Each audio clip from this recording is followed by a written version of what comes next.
When you talk about dreams or state of sleep or being out, we could start right here and say, why did God do that like that? Why did he put Adam into a sleep?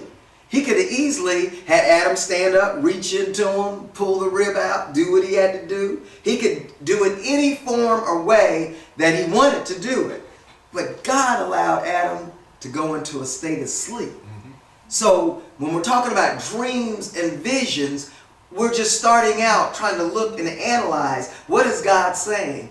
God is trying to let us know that he does some great things when we're in our state of sleep. A lot of times we think the best time is when we're up, moving around, and we're awake and conscious, and God's trying to say, I do some great things in your sleep.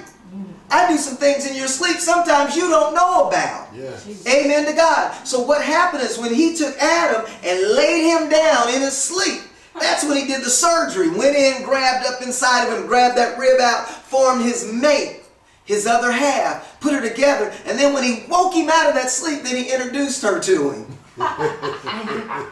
So we think that in our consciousness, God is doing the greatest things. We think, oh my God, when I'm around, walking around the earth, driving in my car, on my job, at home, in the community, I'm doing all this stuff. And God is saying, in your sleep state, in the time where I've got you resting, I'm working. In fact, God is working miracles in our sleep state. Sometimes when we're down in the dream, God's setting us up because he's working out in the earth. He's opening doors and making things happen, and he's got us down in our sleep just trying to say, hey, let me tell you now, brother, let me tell you now, sister, I'm doing some things for you. While you sleeping and resting, I'm making and building some stuff up. When you get up, I'm going to introduce them to you and bring them into your existence. Come on, somebody.